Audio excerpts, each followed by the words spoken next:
Okay, this podcast is not going to be easy because first, I want you to sit back and just think about all your bad habits. It's tough to acknowledge everything that you may be doing wrong because it's so much easier to point out what someone else does incorrectly. But we all have bad habits. No matter who you are, no one is perfect. Maybe you bite your nails. Maybe you eat a little too much junk food. Maybe you skip breakfast and the gym. Maybe you don't get 8 hours of sleep. Maybe you just crack your knuckles or you drink too much wine or beer. In today's digital world, maybe one of your bad habits is maybe you just overshare a little too much online. And that's when things got bad. A bad habit can be tough to break, but it's not impossible. Drinking from the milk or orange juice carton. I have a few people in my home, they do just that. I'm not going to mention names, but it's burying it. It's not the end of the world stuff. It's not going to steal your life savings, have criminals target you, or have your friends and family disown you. But as a digital expert, I'm seeing a growing trend of unacceptable online etiquette. People are calling my show. They're sending me notes through the website. But their big mistake could actually put you in danger, maybe even haunt you for life. Think about when you're at a dinner party with friends. You might have that extra glass of wine that you really know in your heart that you don't need. So you go home, and the next morning, you instantly regret that decision. You feel sluggish, maybe a headache, all because of that one moment of weakness. Now, what happens the next time you're at a dinner party? Okay, you learned from your mistake. You took better care of yourself. Instead of having that extra glass of wine, you, my dear heart, you did the right thing. You drank a glass of water instead. It's time we all start taking better care of ourselves in this digital age. Okay, no more moments of weakness. Whether it's your bank account, your password, social media impulses, maybe you're just not thinking before you share. Maybe it's someone who you know. You can and you need to do better. So in this Komando On Demand podcast, I'm going to give you 7 things that you should never do online. We're going to go through each one. Now, just because you do 1 or 2 doesn't make you a bad person. If you do all 7, well, then I need to come over to your house and slap your wrist with a ruler because things are bad there. I'm America's digital pro, Kim Komando. And in this Komando On Demand podcast, I want you to sit back and I want you just to relax. I'm going to give you 7 things that you should never do online. And maybe you don't do any of them. Maybe there's somebody in your life who does 1, 2, or maybe all of them. That's why you need to listen to this podcast and pay close attention because you're also going to want to share this podcast. And see, that's the great thing about sharing this podcast. You don't have to tell somebody what they're doing wrong. You can just share this podcast and say, hey, I think you might want to listen to this one.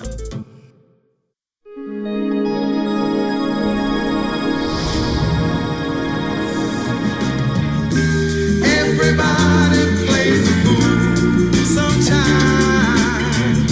There's no exception to the rule. Okay, at one point in our lives, we've all played the fool. But the scary thing about the internet is that most of what you see actually looks real. But you can't believe everything that you read. So the first thing you should never do online is be gullible to all these crazy posts and videos. McFly, your shoes are tied. Don't be so gullible, McFly. Doesn't take much for anyone to create an online hoax. You know, there's a sucker born every minute. Just don't let it be you. You're so dumb. You are really dumb. With the right phrasing or edited video, almost anything can appear to be true. In turn, people get duped and then they keep sharing this bad information. Case in point, one YouTube video has been viewed over, get this, 17 million times. And just like that, guys, you have your brand new fully built 3.5 millimeter headphone jack. And best of all, you can take your headphones, the ones you've always loved and known, you plug it in. That is a YouTube prankster who shot and edited a video that is less than 90 seconds long. Okay, it's crazy. This guy convinced countless gullible people to actually drill holes into their iPhone 7. Yes, a phone that cost close to $1,000, claiming that it was a secret way to uncover, are you ready for it? The hidden headphone jack. Turn on the iPhone, you swipe, you play your favorite song, and you enjoy the music. It's shocking to think how easily people were fooled. It baffles the mind that anyone can be tricked into drilling a hole into their super expensive iPhone. Wait a minute. This is a scam. I'm pretty positive the Apple warranty didn't cover the damage. Hoaxes are pretty common. Millions of people tried to unlock their car doors with tennis balls or worked to charge iPods using just an onion. Yeah, those videos spread online. All because they actually took the digital bait. I have a rule about being constructive, so I can't ask any questions right now because all of the questions that I have right now are rhetorical and they end with the word idiot. Do you know what a rhetorical? No, of course you know what that is. You're an idiot. So as technology and digital editing keep getting better and better, it's easier than ever for someone to pull your leg. I'm sorry. I am so sorry, but you're so stupid. You have no idea, and you're the only one who has no idea because guess why? Don't answer that, you'll get it wrong. If it sounds too shocking, sounds outlandish, or, you know the old phrase, too good to be true, it probably is. Try not to be gullible. Run a quick internet search before you believe anything. Taking a few moments will save yourself a lot of embarrassment. Even if the sky is falling down, I know that we'll be safe and sound. We're safe and sound. Okay, when you're online, you want to make sure that you've taken the necessary steps. Never skip setting up 2FA. That's really short for two-factor authentication. It just means that to log into your account, you need 2 ways to prove you are who you say you are. Think of it as your employer, your bank asking for 2 forms of ID. It's that extra layer of security. By requiring a 6-digit verification code in addition to your password, two-factor authentication keeps your account secure, even if someone gets a hold of your password. Now, most major services and sites and companies, I'm talking about Google, Amazon, VRBO, Facebook, Microsoft, they all offer two-factor authentication. As a matter of fact, everyone here at the Kim Komando Show Radio Ranch, they love it. Okay, not really. But they have to set up two-factor authentication at their workstations. I have the steps on how to set up 2FA on my site. It takes just a few minutes. You can even do it now while you're thinking about it. It's saying the server went down. Does anybody know that password? Because otherwise we can't do any work. Oh, try password. Nope. Try 0000000. No. Okay, now try 0000001. Okay, I'm not doing every number. Okay, number 3 on our list, it's all about your passwords. I don't have to tell you this, but I know that some of you are still doing it. I'm talking about using the same password for multiple sites. It just puts you at risk. It seems like every single day we're hearing about hackers and some type of data breach. These cyber crooks go after vulnerable websites that you probably use. Talking about Target, Home Depot, Yahoo, eBay, Sony, JP Morgan Chase. They've all been the victims of data breaches. If your Chase or Target password is the same as every other password at any other site, you're in big trouble. Because once thieves score your password, the first thing they're going to do is go after every account that's linked to your email. That's why, dear heart, having different passwords for every site is really important to staying safe. Also, don't use your dog's name, your goldfish pet's name, or your kid's birthday or anything like that. It's just not secure.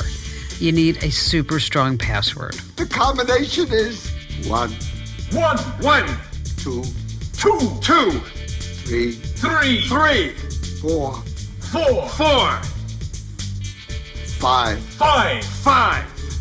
So the combination is 1, 2, 3, 4, 5.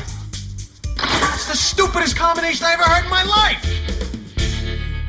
All right, your passwords should be long. They should have lower and uppercase letters, numbers, special symbols. Trust me, passwords are only annoying until someone gets into your account. And don't be one of those people who put passwords on a Post-it note, or maybe they stick it to the bottom of their computer monitor. If you do that, everyone's going to roll their eyes. The IT department will definitely be less than thrilled. In other words, don't be Mike. Mike James, who's putting this whole podcast together, we're going to see if Mike leaves this part in the podcast.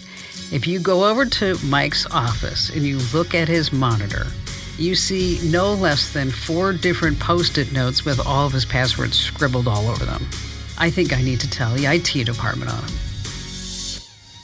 Just ahead, some more tips on things you should never do online, including why you really need to think twice before signing up for public Wi-Fi and agreeing to all those terms and conditions.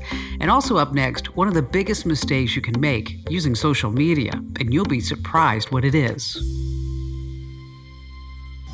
What's everyone talking about? What's trending?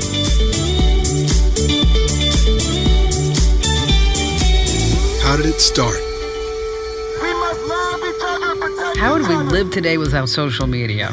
So many people are addicted to social media, wondering what's on Facebook. What did the president tweet this morning? What about favorite celebrities and what they're wearing on Instagram, or party ideas on Pinterest, or invitations to connect on LinkedIn? We carry our phones wherever we go.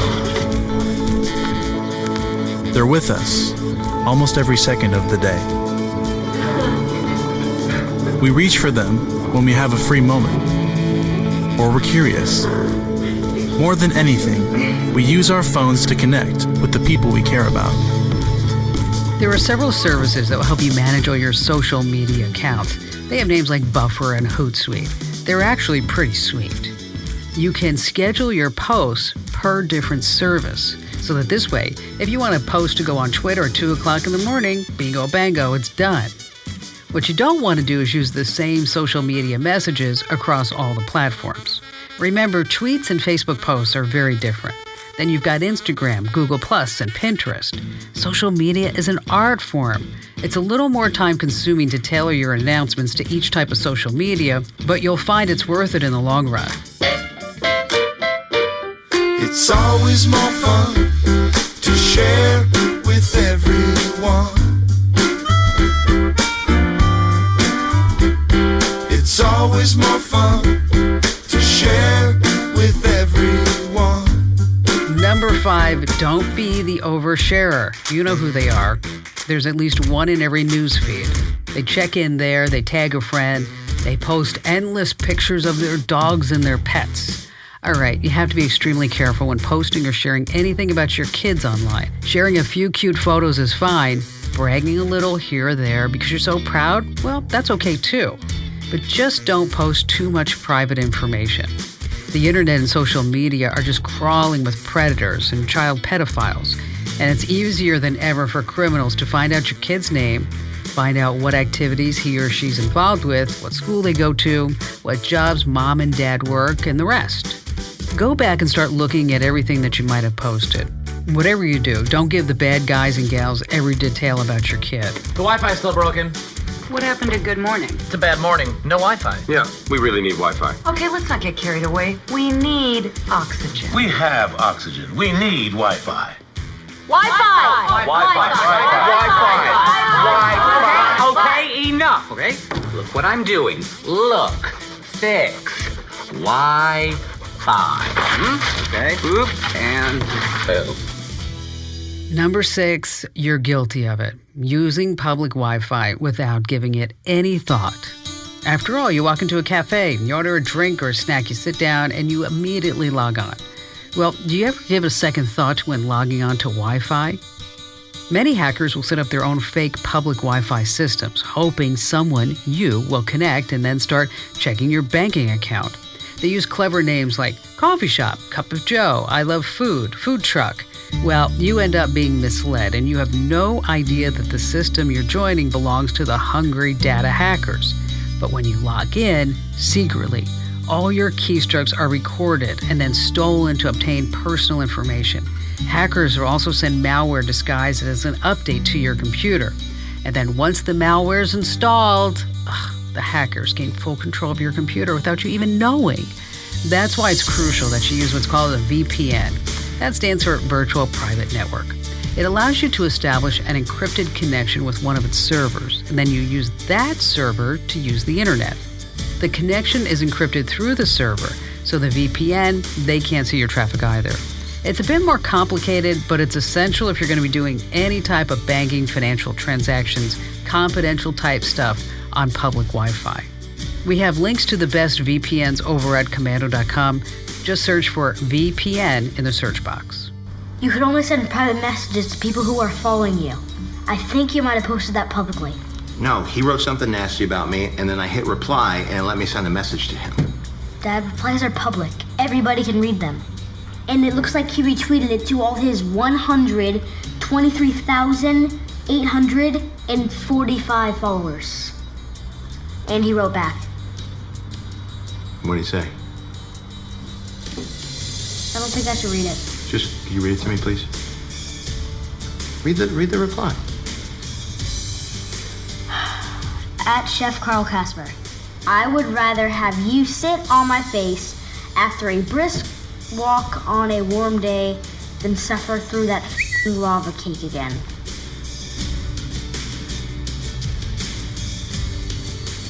He wrote that to me? Number 7 on the list. Oh, you've seen it on Facebook. I have too. I'm talking about folks who suddenly get into arguments on social media. They love the debate. They love making people frustrated and annoyed, especially late at night when they've been drinking. All right, you can't win an online argument, so don't waste your time. And I'll tell you, people are more aggressive and downright nasty on the internet. Social media arguments also escalate much faster than actually speaking to someone on the phone or definitely face-to-face. So sometimes you need to be the bigger person. Stop the argument before it develops. Maybe you just want to unfriend them. Maybe you want to unfollow them. There are far more productive and enjoyable ways to spend your life. After all, who cares what some stranger thinks about your opinion? What is internet anyway? Internet is that massive computer network, the one that's becoming really big now. What do you mean? That's big. How does one? What do you write to it like mail? For decades, people have called the internet the information superhighway. I want you to think of it as your digital footprint, kind of like your driving record, except a lot more people can see your driving record. Take it slow. Making a rash decision on the road or the internet can haunt you forever. And tell your kids and your grandkids this, because I don't think a lot of them get it, that their digital future is actually in their hands. If you're not already getting the Kim Komando show on your local radio station, you're totally missing out. It's 3 hours every single weekend, just jam-packed. And because you love podcasts, you can get the Kim Komando show podcast too. You just have to join Kim's Club. It's less than $5 a month. We have senior military and service personnel discounts available too. You can learn more at getkim.com. Once again, that's getkim.com. And if you just want to find your local radio station, we have 400 top stations from coast to coast. Head over to komando.com/radio. That's komando.com/radio. And thanks for joining us.